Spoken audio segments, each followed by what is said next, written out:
podcast that unites checkered flags and offside flags. Today I am talking about Premier League Game Week 24. We will be back with the episodes with others on the team from next week on. This week we have a bit of a travel, so I'm just doing a quick roundup of the last game weekend. Starting with the results, the weekend started with thrashing for Brighton by Nottingham Forest, who responded with a 7-0 win after a 5-0 loss to Bournemouth. What more can be said about this team? They are incredible and relentless, and hopefully they nick some points off Arsenal when they visit them. Speaking of Bournemouth, their unbeaten run came to an end when Liverpool visited Vitality Stadium. Salah with a brace and clean sheet by incredible defensive performance, and Clivert missing a sitter. Liverpool beat them 2-0. Everton dominated Leicester with a 4-0 win. Southampton beat Ipswich Town 2-1. Fulham shocked Newcastle at St James's Park with a 2-1 win, and Wolves also shocked Aston at home with a 2-0 win over them. Sunday saw Tottenham finally win over Brentford at their home, surprisingly with a 2-0 scoreline. Crystal Palace asserted themselves at Old Trafford with a 2-0 win, and the match of the weekend, Arsenal absolutely demolished Manchester City with a 5-1 thrashing. And ending the game week, Chelsea returned to winning ways with a 2-1 win over West Ham. Now, Monday, 3rd of Feb was also the end of transfer deadline days, and some interesting transfers that we saw was Aston Villa heavily stacked up their team. A deal with Asensio, Sassi, and Marcus Rashford. Quite a spicy statement by him, saying he left relegation battle for Champions League football. Like, as much as Manchester United has had a habit of scapegoating one of their players for whenever things are going wrong for them, I think Rashford has been given far too much grace to be bad mouthing United like that, given that he literally was like, I would rather leave than get on board with the new manager's program. Another interesting one was Chelsea letting go of João Felix. I don't know why. Neither does Neil. And they signed another teenage midfielder. I get planning for the future, but the way they are signing players and their age profile seems like they're planning for 5-6 years later rather than the next 2 or 3 years. But I guess we'll see what happens with them. Tottenham also made some additions, given how dire their injury situation is.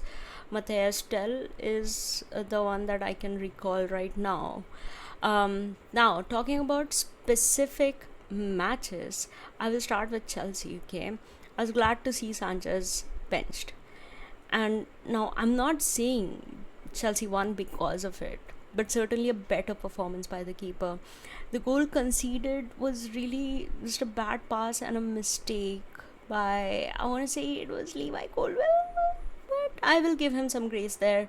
But amazing to see them win simply because it means my husband is happy. Liverpool versus Bournemouth now. What a game. Bournemouth was being touted as the team that might be able to stop us, and everyone, especially Arsenal fans, were all saying, but mostly hoping, that we might drop points there, especially talking about Bournemouth's winning streak. I mean, all well and good, and Bournemouth has been incredible, but sometimes I think in their hopes they can be a bit oblivious to the fact that we have an absolutely rock solid defense and a manager capable of making tweaks to turn games around. But I don't blame them, as they are the ones chasing us. I can see why they would want to hope that. Clivert missed an absolute sitter. Allison was incredible, as were both the centre backs. Even Robbo had an amazing game. Grab again was very crucial in assisting the right side to stop Semenyo and Kirkes. And Mo Salah, man, what more can I say? You joined us for the live watch along for the game. I literally thought that Salah was putting in a cross for Curtis Jones for that second goal. And as for the penalty decision, there are split opinions on it. I will say that if the player who committed the foul did not protest, that means there was some credence to the fact that there was contact. We've seen players commit those fouls and hounding the referees when he points to the spot or gives out a card, but Cook did none of those things. And those saying it's because only captains can talk to the referees. Please check who was wearing the captain's armband for Bournemouth. It was Lewis Cook. Ding ding ding. So the reality is 50-50 decisions are 50-50. Some will go in your favor and some won't. This one helped us, and that's that. Could we have lost or drawn had we not gotten that penalty decision? I do not think so. Bournemouth had spells of threats, but nothing consistent and nothing that was too much for the wall that we have at our back line. Virgil van Dijk and Ibu Konate, absolutely flawless. Also, a special shout out to the defensive work by Salah in the game. I saw him drop in much deeper and put in more work defensively. All in all, a good win and a clean sheet, and now the focus shifts to Spurs midweek. I'm expecting a full strength team to go for this. And there is this section of Liverpool fans who would want us to not focus on Carabao Cup since we did not sign anyone in the transfer window. But we are not going to do that when we are one game away from a trophy, potential trophy win.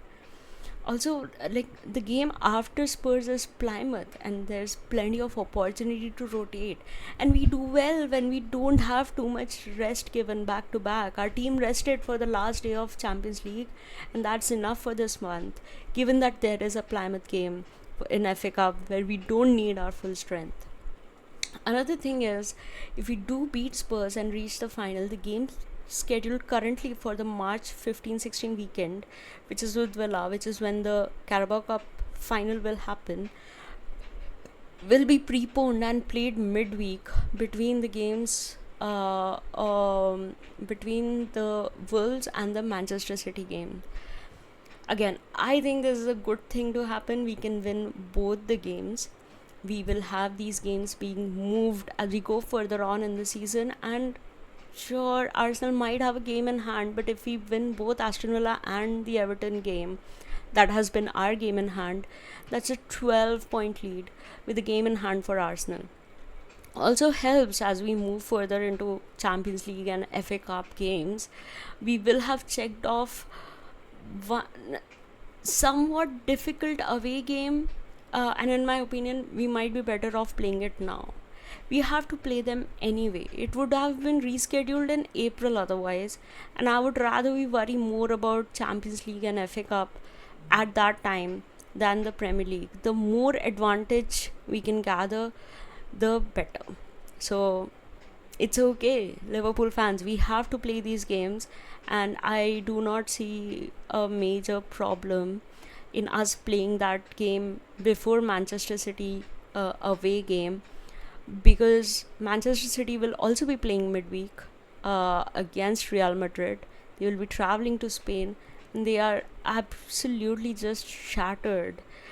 Which brings me to the game of the weekend, Arsenal versus Manchester City.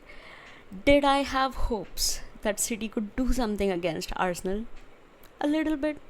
Not overwhelmingly confident, but the fact that the entire Arsenal team and fan base had been stewing about the stay humble comment since it happened, I knew it was going to be a tall order.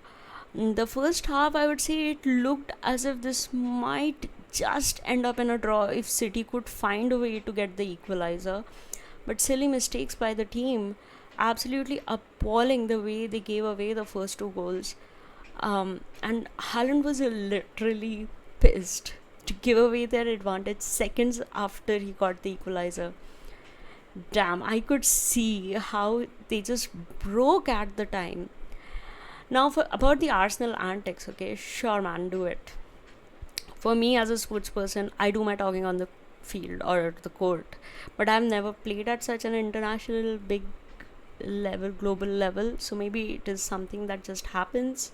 I myself am not a biggest fan of it. I wasn't a fan of Haaland throwing the ball at Gabriel in the last match. Sure as hell wasn't a fan of Gabriel celebrating in Haaland's face. But you do you, Arsenal. Good job. Now, Manchester City, their fans will swear by the fact that this is just because of Rodri, but it is not. They just do not have a midfield. They got some players in this window, but I'm not sure how much of it is actually going to help them. And Pep seems to be out of ideas. This might be controversial, okay, and this might not sit right with some fans, but I do not think Pep is a genius manager, one of the most successful, or an amazing coach or something. He has his accolades with the best teams, with more or less unlimited budgets. And what gives credence to my argument is his success in Europe. For a manager who's supposed to be in league with Don Carlo and Sir Alex Ferguson, he does not do well in Europe. And Shakuni and Honey Badger, I'm sorry, but I will make this point. There is always smoke at the teams where Pep has been. Barcelona referee bribing thing happened when Pep was there, 115 charges came out when Pep was there. Now, for the Barcelona thing, it was settled and whatever. I'm not going to go into the details, but the allegations and the fact that it actually went to court make me think there was something there rather than just it just being like a conspiracy or like just salty opponent fans. He has had teams stacked up with talents, most with players that we now talk of as legends of the sports. And sure, he might have played some role in their developments and whatnot, but I mean, winning the league in Spain when it is really either Barcelona or Madrid. I mean, same in Germany with Bayern, when only maybe Dortmund can win, I guess. I do not rate him, and here is another proof. Don Carlo or Sir Alex Ferguson would never have had a run like this if one player in their team was injured. Just one player. Sir Alex Ferguson rebuilt United 3 or 4 times while he was there. 13 titles in 20 years. 3 Champions Leagues. Don Carlo has been with so many teams, like from Everton to AC Milan, like so many teams. I cannot even go into it. My point is, great managers and coaches find solutions. So sure, maybe Pep has won the leagues with his teams that have had the options to buy the best, and there may have been some controversies that may be proven right or wrong, but he's not a great manager because those managers would not get into situations like this, can't hold on to lead, make stupid mistakes, not acknowledging that there is a problem, not solving that problem. Don't acknowledge it publicly, but at least take actions. Like, I can see that it's a midfield problem. Why not solve that midfield solution and sign some midfielders rather than try and make Rodri come back sooner? Like, why are you trying to put a band-aid on a massive deep cut that is like a chasm? I don't know, but I'm enjoying this downfall of City, and congratulations Arsenal for beating a stumbling Manchester City. Also, Phil Foden, man, what an overrated player. I'm absolutely more firm in my belief that Foden is only a good player when he's playing in a functional and smooth working Pep system. He's a Pep system good player. That is why he's not good for England, and that is why he's not able to make any impact at this Manchester City side. Sure, he might have scored some goals against Ipswich. They just promoted from Championship to Premier League. They are essentially a Championship side. So, sure, I mean, good for him. But this Manchester City side is literally struggling right now, waiting for someone to pick up the mantle. And it's not Foden. And do not give me that, oh, he's young argument. Cole Palmer did it last season for Chelsea. He's doing it this season as well to an extent for Chelsea.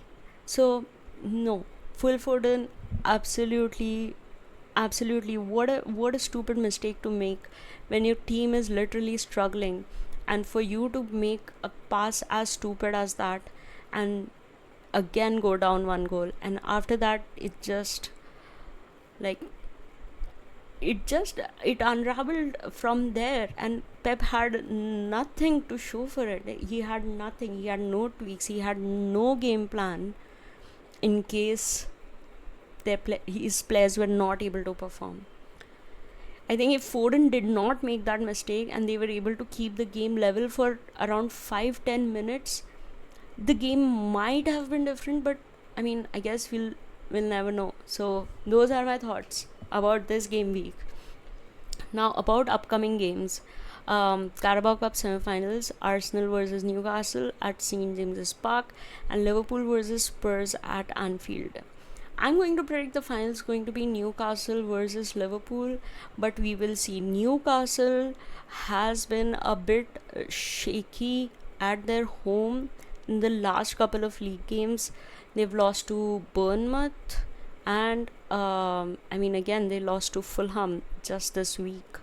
So you never know. Potentially, an Arsenal comeback could happen. I mean, either way, I think we should be able to win against Spurs. I don't think Arne Slot would be thinking of resting the main team in a semi-final.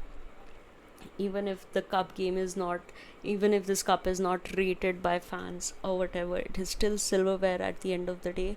As for Trent's injury, is not big, but I don't see him playing in the Spurs game. I think he might play the Everton game, because I don't think even Plymouth game, I don't think the manager will start him. And I think Connor Bradley is capable of playing like what, 4.5 games within a span of 3 weeks. I think it's okay if let's not rush back Trent just because we have these games. I think Connor Bradley is more than capable enough to start some of these matches and have good results.